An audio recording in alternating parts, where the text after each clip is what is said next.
Welcome in, everyone, ready to dive deep with us again. Today, we're looking at something a lot of you have probably experienced firsthand, eldest daughter syndrome. You know we love to get your personal stories, so that's exactly where we're starting today.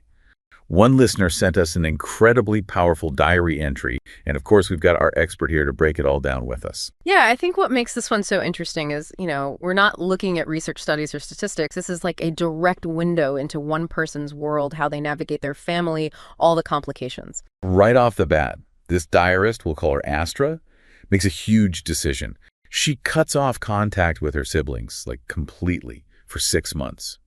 She even talks about reaching a breaking point. Wow, that breaking point, that really says something. It makes you think, right? How much pressure, how much weight had been building up for her to get to that point. Probably not just one event, but years of it. She does mention being part of a family business with her parents, some uncles, and of course her younger siblings. Yeah. But I don't know, it doesn't sound like everyone is pulling their weight equally. You know what I mean? Definitely not. She describes it as this unequal burden, like she's the one who's supposed to hold everything together while everyone else has way more freedom. This is textbook eldest daughter syndrome, if you ask me. She even gives some examples of her siblings' financial decisions, things she thought were totally irresponsible, like her brother buying an oven for a competing winery or an Arctic animal shelter in Texas. That really paints a picture, doesn't it? Yeah, and while those are super specific to Astra's family, they get at a bigger issue, right? Eldest daughters, they often get this message. You got to be careful with money, set a good example for everyone else. And sometimes that means putting their own dreams on hold. It's more than just finances, though, isn't it? Astra talks about feeling like she has to suppress her own desires. Things like what clothes she wants to wear, or even enjoying a glass of wine, all because she is supposed to be the role model for her sisters. I can only imagine how much inner conflict that creates. For sure. You're talking about sacrificing who you are, how you want to express yourself, all to fit this mold of the perfect eldest daughter. And over time, that builds resentment, feeling like you've lost yourself in all of it. It's a good thing there's another character in this story, Astra's aunt, Izzy. It sounds like Izzy really encouraged her to be herself, to push back against all those family expectations, someone who gets it. And Izzy is a huge counterpoint to all of that. She sees Astra not as the eldest, but as her own person with needs and dreams, and that can make all the difference. But it doesn't seem like Astra really understood what Izzy was trying to tell her until much later, after she'd burnt out, felt all that resentment. It often takes hitting that wall to really see these things, doesn't it? Yeah, that's sadly pretty common, Eldest daughters take on these expectations so young, it's hard to recognize the pattern, how much it's affecting them until, like you said, they hit a wall. So where does Astra go from here? She's had this 6-month break from her siblings, but it sounds like things might be shifting. She mentions her younger sister sending her an article about eldest daughter syndrome. Is that a good sign? Is that progress? Progress, yeah, that's the question, isn't it? Like sending that article, it feels like maybe the siblings are starting to get it, see things from Astra's side, understand what she's been dealing with. It could be, absolutely. Maybe reading about eldest daughter syndrome was like a light bulb moment for them. Like, oh, that's what's going on. And sharing the article, it could be their way of, reaching out, even if it's not a direct apology or anything. We keep saying eldest daughter syndrome, but it's not like a real diagnosis, is it? More of a cultural thing, I guess. You won't find it in any medical book. But it's a powerful phrase because it captures so much, right? A whole set of experiences, expectations that a lot of women can relate to. It gives a name to something that might have felt really personal, isolating before. So how would you define it? This eldest daughter syndrome. Yeah. What are the key things to look for? Astra's story kind of lays it all out, I think. That feeling of being extra responsible for your siblings, always having to be the good one, putting everyone else's needs before your own. And often it goes hand in hand with never saying no, never setting boundaries. That's so clear in how she struggles to do her own thing, right? Like she's always got to be the responsible one, even if it means giving up things she enjoys. It makes you wonder what kind of message that sends to the younger siblings, too. Oh, for sure. It reinforces that whole idea that the eldest daughter, her job is to take care of everyone, be the responsible one. And everyone else, well, they get more freedom. So it's not a very balanced dynamic in the family. And over time, that's going to breed resentment, right? Feeling like you're always missing out, always taking care of everyone else, but not yourself. Absolutely. It can be incredibly draining, emotionally, mentally, the whole thing.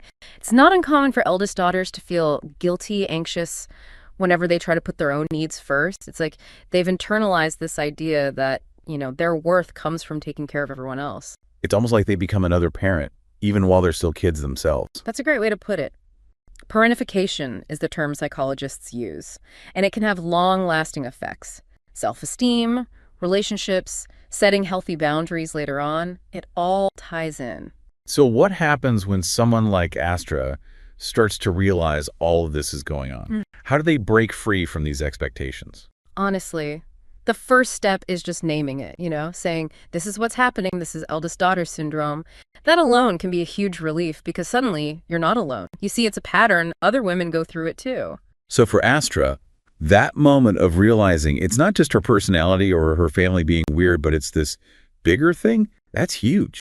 Exactly. It helps separate what's her responsibility from what society's been telling her to do. And from there, it becomes about setting boundaries, saying no without feeling bad about it and taking care of herself. Therapy can help, support groups, even just honest conversations with family about everyone's roles, what's expected. Sounds like unlearning years of ingrained behavior, like really challenging those deep down beliefs about responsibility, self-worth, all of that. It can be tough, no doubt, but ultimately it's about taking back your life, defining who you are outside of this role you've been given. We've been focused on the eldest daughter, but what about everyone else in the family? Do they have a part in all of this, keeping these patterns going? Family dynamics, they're complicated. Everyone contributes, even if they don't mean to. It's important for siblings to see the load eldest daughters carry and actually share the responsibility. And for parents, to be aware of the messages they're sending, make sure things are more balanced, fair for all their kids. You said earlier sending that article could be the siblings' way of opening up a conversation. So what does a good conversation look like in this kind of situation? I'd say acknowledging the past, saying, hey, things weren't fair, we get it now.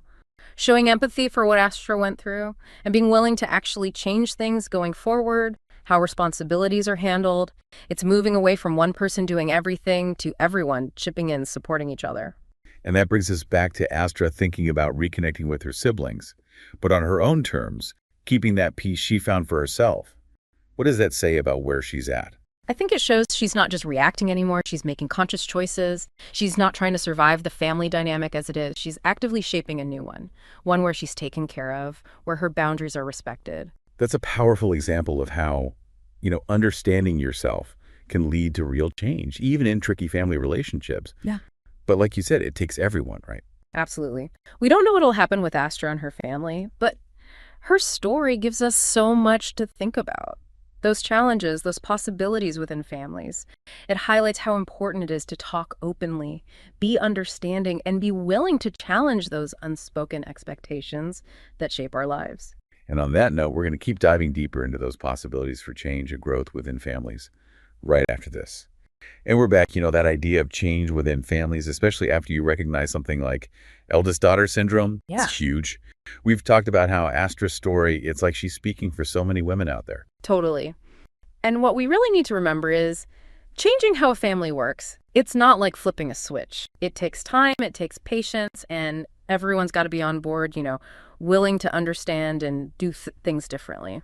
Astra taking that step back, putting herself first, that's a great start. It sends the message loud and clear, like, hey, things can't stay the same. But what about when she's ready to reconnect with her family? What then? That's when the real work starts. It's about putting those boundaries into practice, like we were talking about. Saying what she needs, being firm about it, even when people push back, Because let's be real, there's going to be pushback. Families don't love change, especially when it messes with those roles they've always had, the expectations. Oh, absolutely. This is where having support makes all the difference. A therapist, a support group, even friends who get it. Having people to tell her she's not crazy, that her feelings are valid, it gives her the strength to keep going. And the siblings have to be ready to change too, right? Yeah. They got to see their part in all of this and be willing to step up, share the responsibility. Exactly. It's not a one-woman show. If they keep leaning on Astra as the caretaker, well, we're back to square one, aren't we? So it's got to be less about the eldest daughter being in charge, managing everyone, and more like teamwork. Everyone contributes, everyone supports each other. Yeah, that's the shift. Moving away from those rigid roles that hold everyone back and going towards something more flexible, where everyone has room to grow, share responsibility. So As we wrap this up, what are the big takeaways for our listeners? What can they learn from Astra, even if they're not the eldest daughter themselves? What can they learn? Oh, I think Astra's story is a huge wake-up call. Like all these societal expectations, they creep into our families, define our roles without us even realizing it. It's like Yeah. an invitation to really look at our own families. Yeah, to ask those tough questions. What are the unspoken rules? Who's carrying the weight? Are people's needs actually being met, or are some of us sacrificing way too much? It's about noticing those patterns, having those hard conversations, and being willing to shake things up a bit so we can have healthier, happier relationships, both with ourselves and the people we love. You got it. And don't forget, change is possible. It might not be easy or happen overnight, but when we're aware, when we communicate, when we're committed to growing, families can change. They can create a space where everyone feels valued, supported, and free to be themselves. That's what it's all about. Thanks for joining us on this deep dive, everyone. Hope you found Astra's story, our conversation, as thought-provoking as we did. And if something resonated with you today, you know what to do. Keep exploring these ideas. Think about how they play out in your own life, your relationships. Until next time, keep diving deep.